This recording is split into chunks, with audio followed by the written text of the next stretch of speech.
Et oui, et c'est un secret pour personne, hein. Les valeurs du secteur des énergies renouvelables sont à la peine en bourse depuis maintenant plusieurs trimestres. Comment l'expliquer? Et puis est-ce passager au contraire durable? Élément de réponse avec vous, Laurence Lafont. Bonjour Laurence. Bonjour David. Rédacteur en chef de la lettre d'investissement Propos Utiles. Et là on se dit que c'est quand même curieux de voir qu'on a une planification écologique, on a même des annonces du gouvernement un peu partout dans le monde, voilà, avec beaucoup d'investissements publics, privés, des chiffres de croissance qui sont impressionnants et en même temps des valeurs en bourse qui sont malmenées. Il n'y a pas une contradiction quand même? Pas complète. Enfin, de prime abord comme ça, oui, on se dit c'est incroyable. Quand vous regardez les chiffres, l'année dernière par exemple, j'ai vu ça avant de venir, la majorité des nouvelles installations énergétiques dans le monde, de production d'électricité, étaient renouvelables.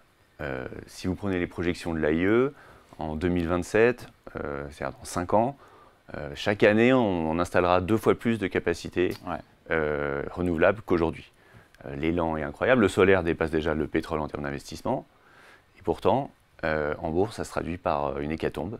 C'est-à-dire que si vous regardez tous les secteurs, on va dire solaire, éolien, on est divisé par 2 en termes de cours, enfin de performance, par rapport à leur plus haut d'il y a 2 ans. Voilà. Donc, au sortir du Covid, il y a eu un engouement pour le renouvelable. On se disait que le pétrole était mort, il fallait aller sur le renouvelable. Et il y a eu, depuis 2 ans, un retournement très brutal. Si on prend une valeur française, un exemple assez symbolique, c'est Neoen. Ça a été un gros succès en termes d'introduction en bourse. Et puis, après un pic à 70 €, on est à 28 aujourd'hui. Elle se traîne assez lamentablement après cette performance-là. Éolien et solaire, c'est l'ensemble du secteur de la transition énergétique? Non, c'est pas que ça. Non, c'est pas que ça, mais enfin c'est l'essentiel. Il y a la biomasse, il y a l'hydroélectricité, mais c'est quand même l'éolien et le solaire qui sont le plus représentatifs. Et c'est d'ailleurs de ce côté-là qu'il y a eu le plus de mauvaises nouvelles. Il y a eu un flux de nouvelles comme un peu négatives, on peut le dire comme ça, dans l'éolien.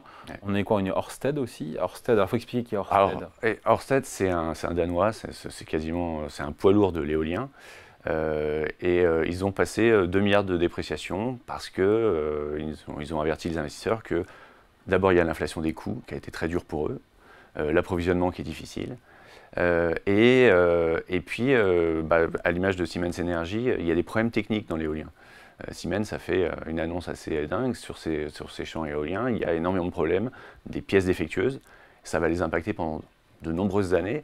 Donc ça, sur l'éolien, il y a eu une mauvaise image il y a de mauvaises nouvelles qui sont venues ternir l'image du secteur. Donc Ørsted, vous l'évoquiez, il y a Vattenfall, qui est un autre poids lourd de l'éolien, qui a carrément tiré un trait sur un projet qu'ils avaient de champs éoliens, de fermes éoliennes pour assurer la transition énergétique du Royaume-Uni. Ils ont dit on ne peut pas y aller, c'est pas rentable pour nous, on ne le fait pas. Éolien terrestre ou en mer? En mer. Donc voilà, c'est un peu la douche froide pour ceux qui étaient positionnés. Dans le solaire, c'est mieux. Mais ça n'empêche pas qu'il y a des questions qui se posent sur la rentabilité. Notamment, cet été, vous avez énormément de jours d'ensoleillement. Lorsque le soleil est abondant, avec les surcapacités qui ont été installées dans certains pays, parce qu'ils sont allés très très vite, même dans des pays de l'Est. Il faut les stocker, Voilà, mais on a un problème de stockage. On ne sait pas aujourd'hui vraiment véritablement stocker l'énergie solaire, il y a ce problème d'intermittence. Et donc, vous avez une chute des cours par moment. Quels sont les grands acteurs dans l'éolien? Dans l'éolien ou le solaire? Dans le solaire. Dans le solaire. Oui. Bon, vous avez des Américains surtout, Solar Edge par exemple. Il n'y a pas d'acteurs européens. Non, après c'est dilué dans des Total et présent dans le solaire. Voilà. Donc il y a une vraie question sur l'intermittence et sur la rentabilité, parce qu'aujourd'hui vous avez des contrats sur les prix d'électricité produits. À la fin de ces contrats de prix garanti, on va dire, comment est-ce que vous allez gérer cette intermittence? Donc il y a une course à l'innovation technologique pour arriver au stockage de cette production d'électricité. Donc ça, c'est encore un élément qui a pesé, même si le principal élément... Oui, c'est la hausse des taux. C'est vrai. Voilà. La hausse des taux d'intérêt, en quoi ça pénalise ces valeurs, ces clean tech? Vous savez qu'on parlait souvent de la technologie en disant que ce sont des valeurs de croissance sensibles à la hausse des taux. Et encore plus croissance que la technologie, c'est vraiment le renouvelable. On l'a dit, les taux de croissance sont dingues. Donc et ça consomme beaucoup de cash. Et ça consomme beaucoup de cash. Donc les entreprises se sont dit...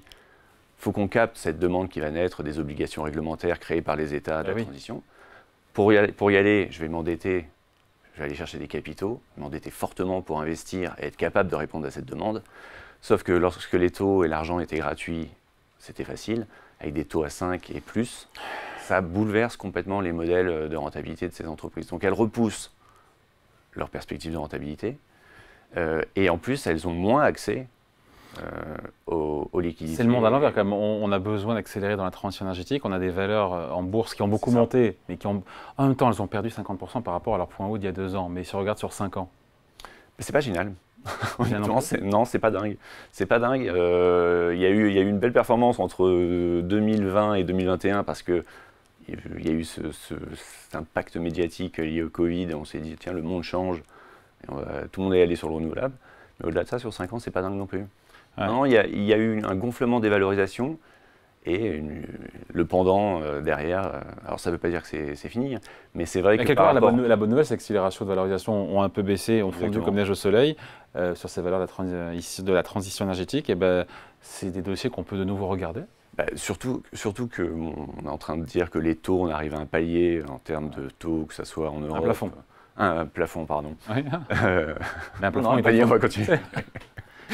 Non, tout à fait un plafond. Donc, c'est plutôt une bonne nouvelle pour le secteur. Je pense que le jour où les taux refluent, où l'inflation surtout, l'inflation se calme parce qu'ils sont très sensibles finalement, on s'est rendu compte qu'ils étaient sensibles à cette inflation. Si les deux éléments se calment, vous avez un terrain qui est plus favorable aux énergies renouvelables, d'autant plus que si ces éléments, désinflation et baisse des taux interviennent dans un contexte de ralentissement, voire de récession, finalement ils sont assez peu cycliques. Ce n'est pas leur problème, eux ils vont produire de l'énergie, de l'électricité. Donc on peut se dire sur les niveaux actuels, avec une meilleure orientation des taux d'intérêt, effectivement le terrain est plus propice. Donc le pire est probablement passé, on va dire. Okay. Donc c'est peut-être un bon timing pour se positionner. Disons qu'en y allant progressivement, parce que voilà, identifier un creux sur un tel secteur, c'est difficile, d'autant qu'il y a de l'innovation technologique.